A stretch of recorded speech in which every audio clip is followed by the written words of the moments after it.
Um,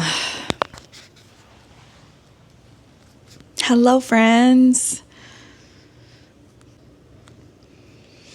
We're going to have a little conversation about depression.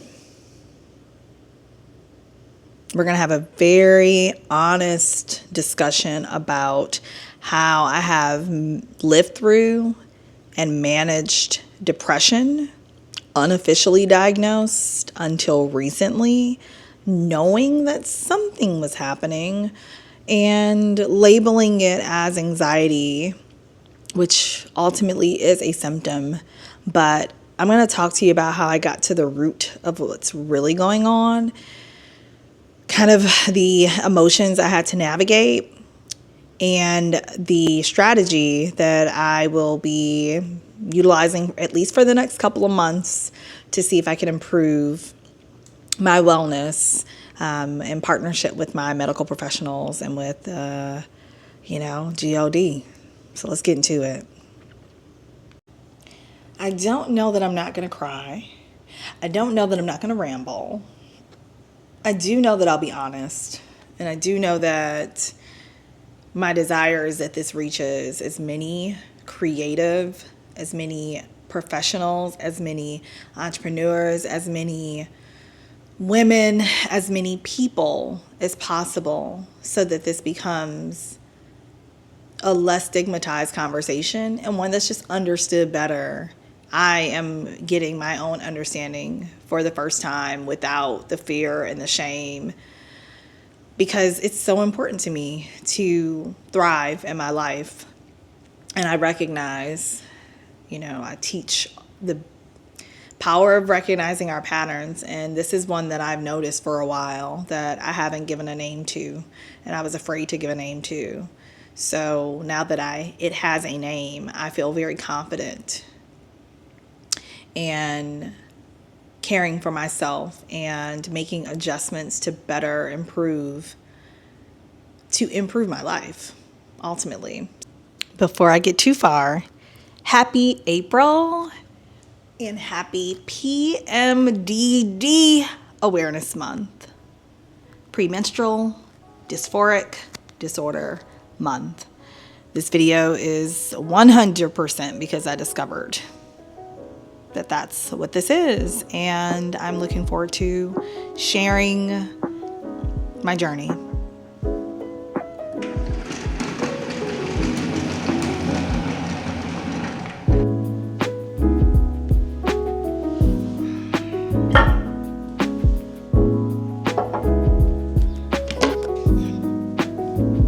Guess I can wear this thing. Don't want my hair to make a lot of noise, so it will be holding it. I want to say 2016 into 2017. I was living in Orlando, Florida, and I was in a relationship with my then partner. And he and I, oh gosh, we just had so much fun together. We traveled, we did all the things. We committed to creating really incredible lives together. And I remember feeling for the first time that, wow, I had all this amazing stuff happening in my life. Something was off. I didn't know what, but I just felt extremely unhappy. It started with periods of withdrawal where, although my partner was my person, I was pulling away from my family, my friends. I just got really reclusive. And I automatically just kind of connected it to where I was alone. Orlando was a hard place to be in. It was not necessarily a place that I think I was able to stretch and grow and create and have community. I mean, no shade to Florida, no shade to those who live in Orlando. It just wasn't my space. So I knew that, and we had our plans for how long we would be there. He was finishing his degree. I was reestablishing myself professionally after having closed my first business. I knew I needed some time to just be a personal entrepreneur and personal brand, not kind of run an agency again. And during that time, I also finished my degree. We kind of like staggered it where as he was completing his, I would then start the completion of my own, which we did successfully, and I'm so grateful for. But like Orlando, I thought alone, Orlando was wearing me out. Like I was just so drained all the time. And I would go through these intense periods of like momentum, and then all of a sudden these slumps. And at that time, I didn't have a name for what was going on. And I think I was more focused on getting through our goals than addressing and acknowledging that maybe something deeper is happening, maybe something beneath the surface. Fast forward a little bit to coming back from, we lived in Mexico for a while. So coming back from Mexico and choosing a home for us, we chose to live in Atlanta for many reasons. We spent about a year there. And during that time, unfortunately, our relationship ended. We decided to part ways because we wanted really different things. And I was feeling in some ways like super hopeful because that person is still my friend today and I love him dearly. And it was super amicable and mature, right? As mature as a breakup can be. Oh gosh, I was like, I guess we weren't like married, so it's not conscious uncoupling, but we definitely were super conscious and intentional about it. However, it was extremely hard to go from being with someone every day, building a life together, having your best friend right next to you, and then choosing to go kind of rough it all over again and start your life over. No stranger to that. But here I am back in Chicago.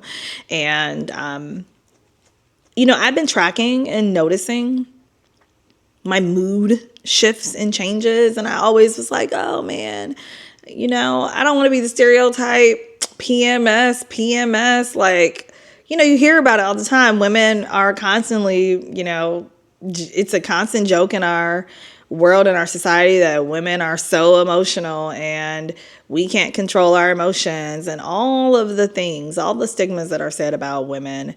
And then you throw in, like PMS symptoms that are actual real symptoms.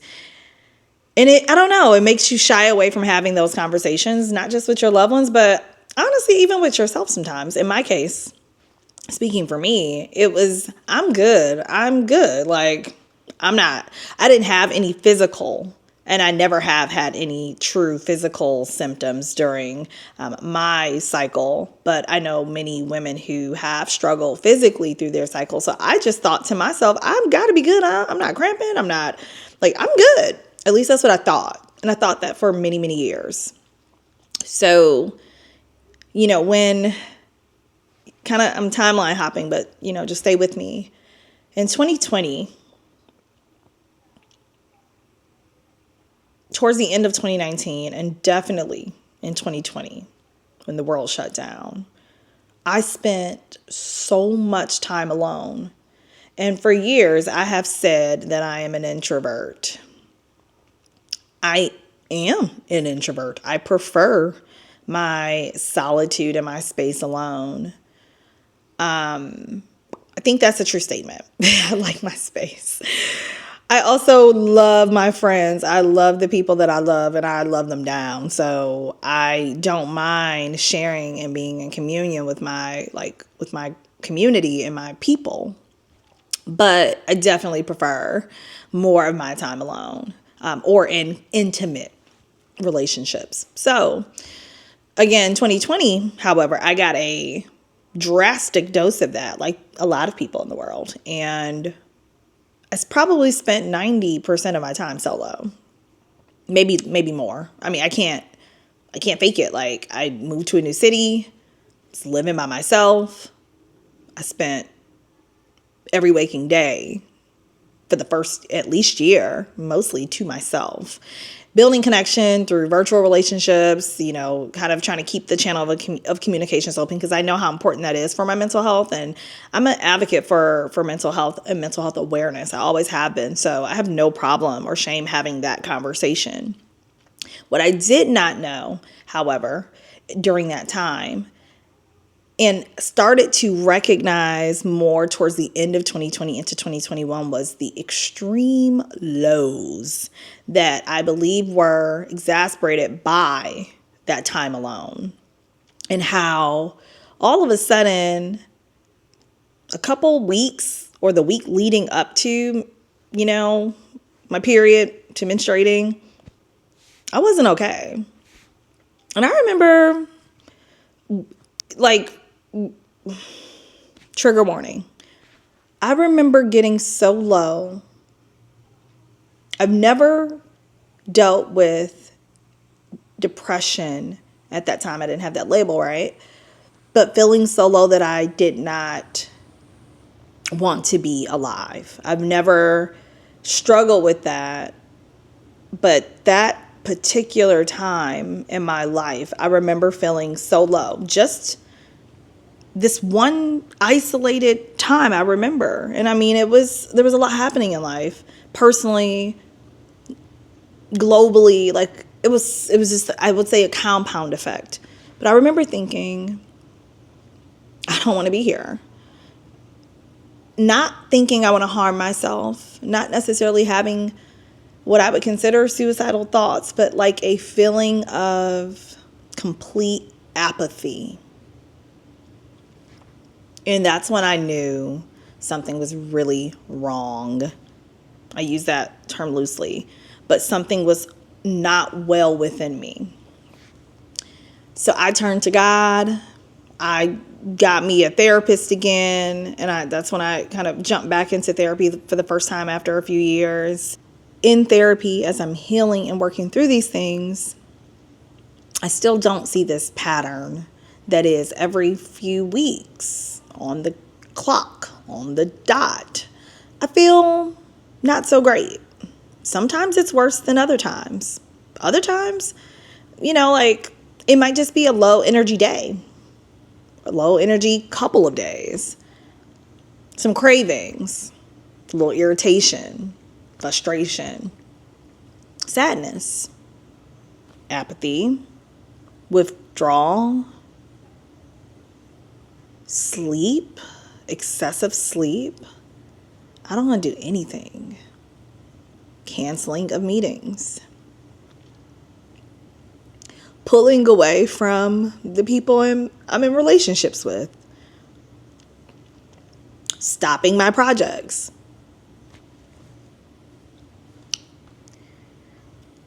Becoming a hermit. Building a fortress of safety around me. Anything but humaning and peopling. Anything but social activity. That is the feeling. That is the description I will give you for what I have been navigating.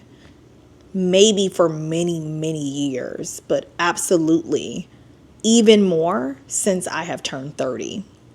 And that's the thing about PMDD. PMDD affects women even more as they age. And so it is not by chance that towards the end of my 20s and into my 30s, I started to have greater symptoms or more awareness of those symptoms because they were stronger and happening more frequently. It's completely unpredictable. I don't want to give a full science lesson, but I will say that PMDD really affects women in their luteal phase, which is approximately 10 to 14 days before menstruation. And for me, I knew in the last year, definitely, that something needed to change. But I still wasn't ready to get an official diagnosis or call it that. So when I was having my foggy brain days and feeling like I needed caffeine to just make it through my day, caffeine addiction periods, pushing myself through some of the work because I did feel inspired. I did feel aligned, but my body just felt like it did not want to work with me. And that's what it feels like sometimes is I'm locked in. But this body is like, I don't want it. I don't want anything. I don't want to do it. I can't. And there's nothing you can do to change that. Not a cup of coffee, not an energy drink, you name it. And so I've spent maybe the last 4 years exploring without acknowledging that this thing perhaps was something more serious. And like, maybe it's just PMS. Maybe I'm just having these hormonal changes. I did an at-home hormone test. I did a hormone test with a professional. And it wasn't that my hormones were so off during that period, because that's the thing about testing, right? It is testing you at that time. And PMDD is not just hormonal fluctuation. In fact, it's important to say and to be clear that PMDD is not alone a hormonal disorder. It is a mood disorder. And depression is a symptom. So when I was diagnosed with PMDD officially, as of this week, I didn't know that April was PMDD Awareness Month. And when I dragged myself out of the house, when I struggled through my shower, and when I sat and talked to my doctor, who fortunately I have a great relationship with, whom I've been able to share my history with over the past year, he wasn't surprised. He was very sensitive to what I shared and able to validate everything that I've been feeling. And I'm so grateful that I had a space I could go to be heard, to be listened to, and to then be provided all of my options, not just tackling depression as a symptom, but really looking at the underlying issues that are affecting me on a day-to-day basis that looks like lifestyle change and emotional health, like really tackling what emotions are not being expressed, what emotions might be. Ultimately, as my doctor says, depression is suppression in a lot of cases. This is not to diminish anyone's anything, but, holistic care is important to me. And I do believe that beneath the surface of any disorder, specifically mood disorder, there is some emotional uncovering and unveiling that once you can start to do that work, you can start to lighten your load, is what I would say. So being officially diagnosed with moderate depression as a symptom, as a part of PMDD, has given me peace, power,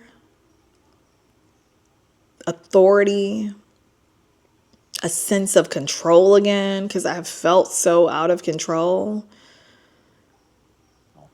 I went through the 2 hardest weeks, I would say, of my entire life without any reason for why, in my mind, for why it was happening. I was looking around doing an inventory, like my relationships are solid. My work, I'm thriving. I'm flowing, I'm creating, I'm feeling so good with with my environment, my surroundings, my people. Yet, I don't feel good. I'm tired. I'm sleeping almost an entire day. I'm, again, withdrawing, canceling, pulling away, and hermiting. Something is off. And it was the first few days of it, I was like, oof, it's that time of the month again. Then a couple more days went by and I was like, And then it hit me really hard when I realized I had slept almost an entire day. And the only thing that I was able to do was go take my dog outside for his walks, feed him and care for him. Thank goodness that I have him. But that was my last straw. So I just want to segue this conversation and say, if you are a woman who's feeling any of these symptoms, please do what you can do to see a medical provider, see a healthcare professional, and have these conversations. Please do not suffer the way that I have suffered. Shame is so real, and I felt so much shame when I initially had the conversation with my doctor as he was talking to me, even though he was completely caring is the word I would use, right? Caring and compassionate. I felt shame at the idea that I'm going through a mood disorder, but feeling strong and whole, but broken at the same time. I also struggled with the idea and the discussion around medication. Man, that he started going through all my options, my medicative, can't even talk, the options for medication, my options for like a holistic approach, kind of like a combination. Before we went into any of that, we decided to do blood work for the year so I could like really look and see if perhaps there is an underlying vitamin deficiency or just anything that is at the root of causing, this irregulation. So just that shame that came up when medication came, when it was on the table, and even now, as I still work through it, like I recognize there is absolutely nothing wrong with needing medication for anyone that needs it. And yet I still came home, called one of my close friends, was having a conversation with her, and I was like, I just don't know how I got here. And hearing her say, you didn't get there. Your body is going through this thing. You didn't get there, was so helpful as a reframe. So I offer that up to you if you are someone who is going through this, because you didn't get there. You didn't do anything to create this. It's not your fault. But if you want this to improve, you are the only one who can do that. And so I am now entering this journey of improvement. And my strategy will begin with a holistic approach and having a plan of action to make sure I don't get kind of caught up in a cycle of repeating what doesn't work, looping, and ultimately getting as low as I have been in this recent cycle for myself. And so my strategies this round, at least for the next 30 to 60 days, I'm going to be paying really close attention to my emotions. I'm going to be watching and observing myself without judgment as much as possible. I am going to be eating for my body type, my microbiome health, and I'm going to be eating for my cycle. And this is something that anyone can do. Any woman who experiences and is currently going through premenstrual, if you're in that age range, if you are of that age range, even if you are, I believe that this food cycle of eating for, those hormonal shifts that are happening throughout the month, I think this is even helpful for those who are going through perimenopausal symptoms, etc.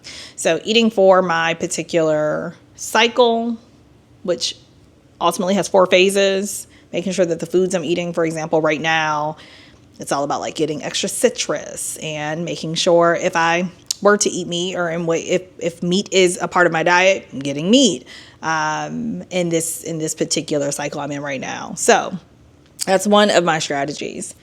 My second strategy, I wrote these down so I don't forget them, increasing therapy.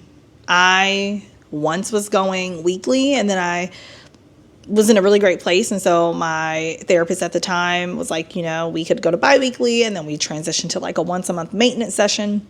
Well, I'm going back to weekly sessions as soon as I can. So that is my second kind of strategy for the next couple of months. The third one is increasing my movement and exercise. I'm already doing that. I'm having a really good, like, kind of consistent daily movement, but like in terms of exercising, just like eating for my cycle, I'm going to try to adjust my workout strategies and my workout exercise plans, I should say, for what my body needs during certain seasons of my cycle. So those phases, there are times when it makes more sense to focus on like that light fluid movement. Other times, like getting that HIIT or that high cardio, high intensity, interval training in, like that's important. At other times, strength conditioning and weightlifting is important. So it's like not having a blanket workout plan, but really paying attention to what I need during certain times of the month. Another thing that I'm going to do is focus on increasing. All of this is increasing. I love it. Increase. Increasing my social activity. This one's going to be the most work for me. It just is, because it's exactly what I don't want to do during those low seasons, during that low period of my cycle. So I'm going to commit to having like my partners, my friends, the folks that know me, that have access to me, committing to seeing them at least once a week.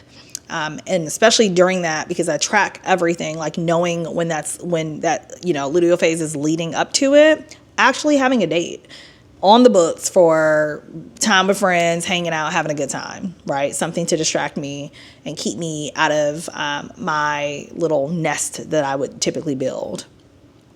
I am also going to increase my use of, and more so get consistent with my use of supplements. There are some supplements that are recommended for navigating symptoms like this, like the ones that I have. But before I recommend or even talk about what they are, I'm going to spend some more time getting consistent, taking notes, talking to my doctor about how I feel, and then I will come back and share the blend that I plan to use that has been recommended, that I've seen, I've done my research on, that I actually already owned, I just was not using consistently. I will come back and talk about what that is. And I would say increasing my prayer and my like spiritual journey, like really spending time in presence, having presence with God.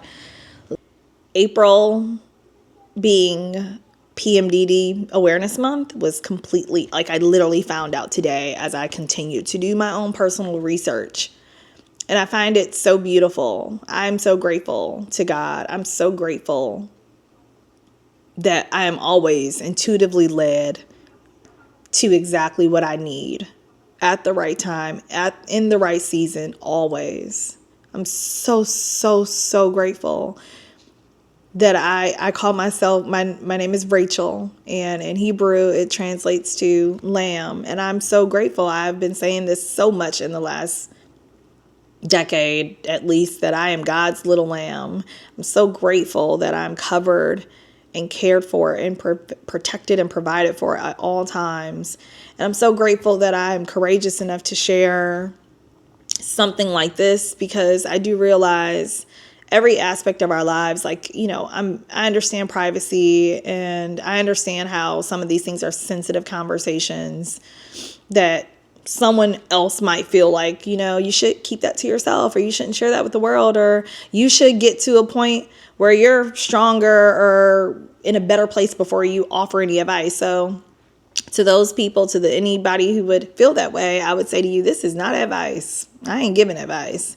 I'm giving a glimpse into the reality of my life, because that's what I believe is important to do as you talk about creating a life of your dreams.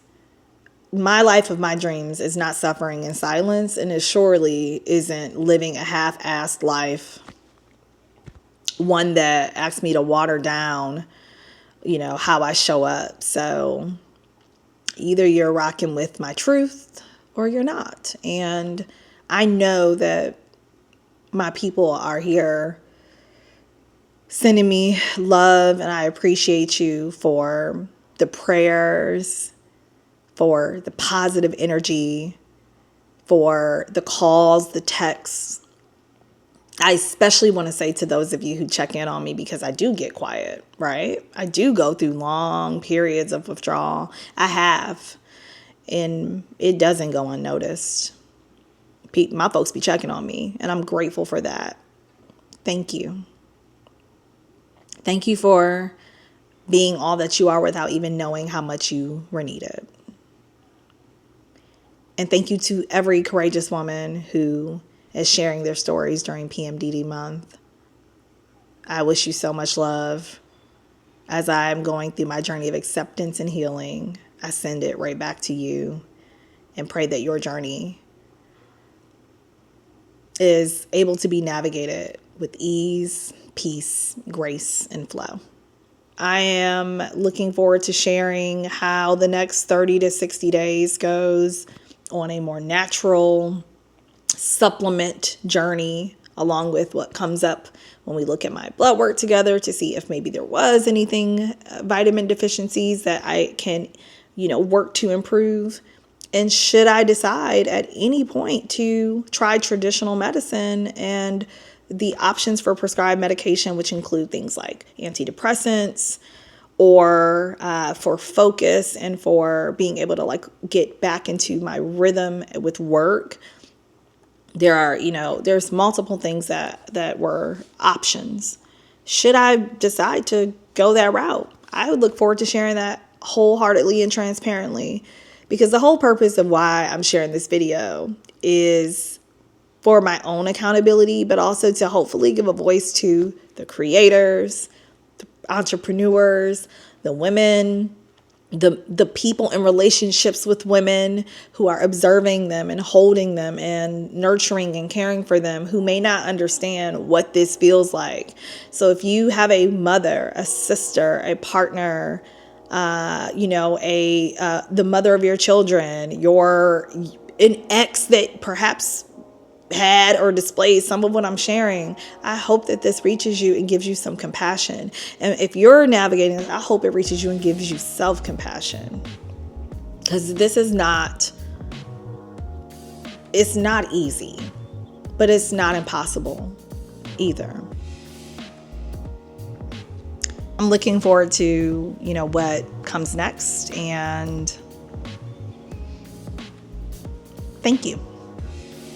If you want to continue this journey with me, if you want to see how I'm doing, if you want to send encouragement, if you want to talk through this, if this is something you're experiencing, I'm here.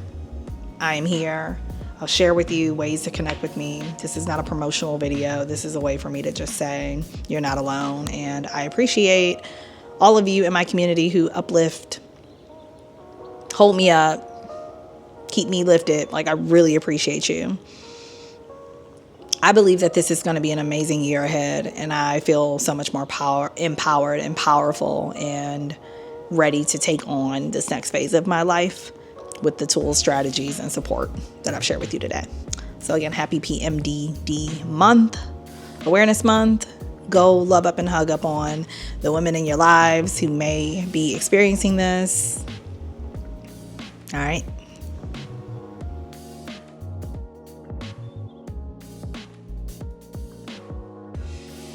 It was a shock to me.